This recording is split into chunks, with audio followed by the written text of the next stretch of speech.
Madinah dari Yahudi bersih. Diputar balik di sejarah sekarang, orang Islam yang mengeluarkan Yahudi dari Madinah kebalik. Itu begitu ceramah sejarah yang benar dia bobo.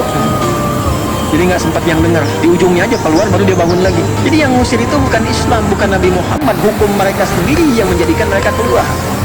Mereka cerdik dan ya saya nggak bisa ungkapan kata, nanti nggak bagus dia. Itu mengambil daerah suburnya di utara.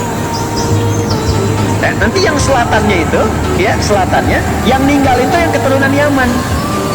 Tapi mereka bisa bangun dan akan dibalik oleh Allah. Yang sekarang yang utaranya itu justru terlihat biasa-biasa saja, banyak peninggalan hancur di situ. Justru selatannya yang sekarang ada Masjid Nabawi, ada Quba dan sebagainya, itu yang diabadikan lestari. Jadi kalau antum main ke Madinah sambil belajar sejarah, antum bisa merasakan ini nikmatnya beriman. Kalau imannya benar tuh dijaga oleh Allah, yang tandus pun bisa makmur. Makanya ngajinya begitu, jangan cuma bolak-balik gitu ya. Tapi nggak dapat apa-apa. Insya Allah sah, secara umrah sah, baik dan sebagainya. Tapi saat pulang tuh nggak ada refleksi. Qurannya cuma tertulis di mushaf nanti. Nggak ada pengalaman dalam keseharian kita. Singkat, ini selesai, perilaku menyimpang juga. Udah datang nabinya ditolak, bahkan mau dibunuh. Hukum mereka kalau nanti melakukan misalnya pemberontakan dalam konteks negara, itu hukumnya diusir, dihukum Yahudi. Nabi datang bikin piagam Madinah. Yang punya keyakinan itu misalnya Yahudi, Nasrani dan sebagainya, dituliskan dengan hukumnya masing-masing. Orang Islam pakai hukum Islam, orang Yahudi pakai hukum Yahudi. Ketika klan Yahudi di situ memberontak dengan kesepakatan itu, bahkan ingin membunuh Nabi dan ketahuan dari situ, maka diterapkan hukum Yahudi, keluar dari situ, diusir lagi. Jadi yang ngusir itu bukan Islam, bukan Nabi Muhammad, hukum mereka sendiri yang menjadikan mereka keluar. Itu masih ke bawah dari perilaku yang lama itu. Terusirlah kemudian Bani Qainuqa, Bani Nadir, Yahudi bersih semua, Madinah dari Yahudi bersih. Diputar balik di sejarah sekarang, orang Islam yang mengeluarkan Yahudi dari Madinah kebalik. Itu begitu ceramah sejarah yang benar dia bobo. Jadi nggak sempat yang dengar. Di ujungnya aja keluar baru dia bangun lagi. Persis kayak khutbah Jumat, ngantuk tuh. Begitu ujungnya baru kedengaran. Ambillah yang bagus, tinggalkan yang jelek, gitu kan? Keluar sendal bagus dipakai itu. Salah kesimpulan. Keluar dari sini, kacau lagi, kacau, mana-mana diusir dan sebagainya. Secara singkat saja, zamannya Umar dibuka Palestina, Romawi dikalahkan, masuk pasukan, kunci dipegang, kedamaian terjadi. Kristen bisa tinggal di situ nyaman. Bahkan gereja diabadikan, gak dirusak, gak diapa-apain. Saking hebatnya Umar pada masa itu, dengan tawadu datang uskup besarnya sampai memberikan kunci gerejanya dan mempersilahkan kalau ingin digunakan untuk ibadah pertama kali. Kata Umar, jangan. Ya, supaya tidak jadi fitnah di masa depan. Yang Kristen silahkan ibadah di tempatnya masing-masing. Kita tidak usah memaksa. Lakum dinukum waliyadin. Anda dilindungi, kita saling melindungi di sini, saling menjaga. Yang Kristen silahkan ibadah.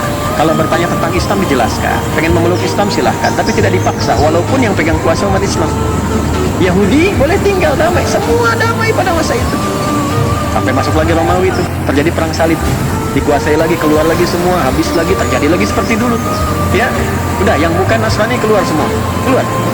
Yang Muslim juga demikian, Yahudi dihabisin karena punya. Ini menarik ini, karena punya nasab.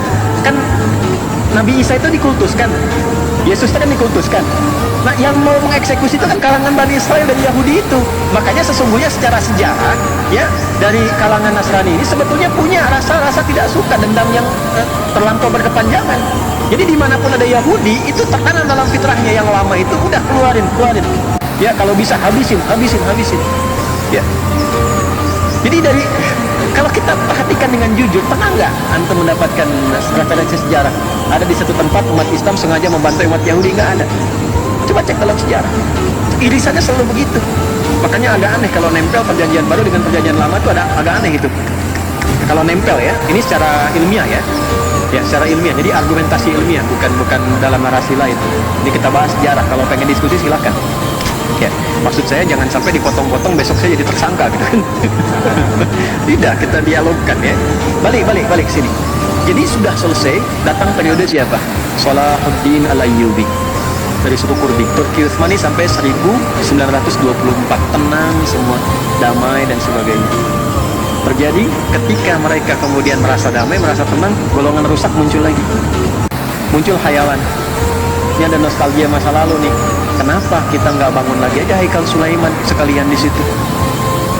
Terus akan di situ ada bukit besar tuh, nabi kita yang raja paling hebat Daud dikubur di situ, di bukit Zion tuh, ya, dataran tinggi Golan yang batasan Syria dan sebagainya. Itu Zion di situ. Maka dimunculkanlah gerakan-gerakan untuk mengembalikan itu dari semua bagian-bagian wilayah Yahudi yang akan di muka bumi. Ya, maka apa yang mereka susun dan sebagainya, teman-teman, Bapak Ibu sekalian, gimana caranya supaya kita bisa hidupkan lagi Haikal Sulaiman, bawa lagi ke situ, itu berdasarkan hayalan saja. Yang tadinya udah damai, udah tenang, sifat rusak muncul lagi, dikumpulkan semua, akhirnya muncul. Jadi yang disebut mereka mencoba untuk bawa ke lobby namanya. Ya, di lobby, maka muncul lobby Yahudi namanya dalam studinya. Di lobby semua yang sedunia itu, gimana kalau kita bangun gerakan untuk balikan lagi ke situ, munculkan lagi. Maka sebagian mereka besarnya berpusat di Inggris, dikuasai beberapa, dua hal untuk menguasai itu. Yang pertama itu ekonomi. Ya, falyabudu rabb hadzal bait alladzi at'amahum min ju'. Maka mereka bergerak di bidang ekonomi. Termasuk nanti kalau saya mau cerita di satu waktu yang lain, yang datang ke Nusantara pun dengan VOC itu, saya cerita begini sudah riset, saya begini-begini sudah menduduki kantor VOC di Belanda. Ya, saya sudah ke kantor VOC, sudah saya cek jalurnya, sampai gudangnya, sampai dokumentasinya. Itu VOC itu, Bapak Ibu, konsorsium dagang swasta, yang bawahnya orang Yahudi pertama kalinya. Ketika hancur di Eropa, dia melihat ada ekspedisi-ekspedisi yang dilakukan oleh pasukan-pasukan salibis. Setelah periode 1492 terjadi perjanjian Theodosius, kemudian Isabel, ya, itu disatukan dengan Ferdinand yang di Spanyol itu jatuh. Kemudian setelah itu membuat misi 3G. Sekarang sudah 4G atau 5G. Ya, dulu masih 3G, God, Glory, and Gospel, menyebar. Itu dipelajari. Karena kerajaan yang kirimkan seringkali karam, di lautan besar itu karam, biayanya banyak, mahal, habis semua. Makanya sering dikali harta karun peninggalan Raja Spanyol dan sebagainya, sering sampai jadi film dokumenter sekarang ini. Nah, belajar dari situ, beberapa yang Yahudi bikin satu konsep, udah gabungin aja semua nih pengusaha-pengusaha, supaya resikonya makin kecil. Kalau karam pun harta keluar sedikit, kalau menang keuntungan banyak. Maka disusun itu. Asalnya yang muncul Yahudi, itulah saham pertama kali yang terjadi di bumi, yang diarahkan ke kepentingan swasta konsorsium tadi. Itu markasnya kecil aja, kecil. Sekarang jadi asrama. Jadi sedikit begini, di Delft namanya, Delft. Ya. Pada bulatan masuk lorong sebelah kiri, kecil aja, mungkin jaraknya tuh 10 meteran lah ke atas gitu. Itu kantor VOC yang ngambilin rempah-rempah dan semuanya kita itu. Ya. Kuman gudangnya sebesar Masjid Al-Azhar depannya. Terus dibikin kanal-kanalnya itu nyambung ke 13 provinsi di Belanda, nyambung ke Samudra Hindia, nyambung sampai ke kita. Jadi kalau ngambil rempah-rempah dari sini, lewat jalur laut, itu langsung tembus ke gudang. Masih ada gudangnya sampai sekarang. Jadi restoran sekarang ini. Saya baru dari sana beberapa waktu yang lalu. Dan yang paling menarik itu pajaknya dipakai untuk membangun Belanda. Jadi Belanda itu dibangun dari pajaknya VOC. Jadi Belanda sampai ke New York nanti.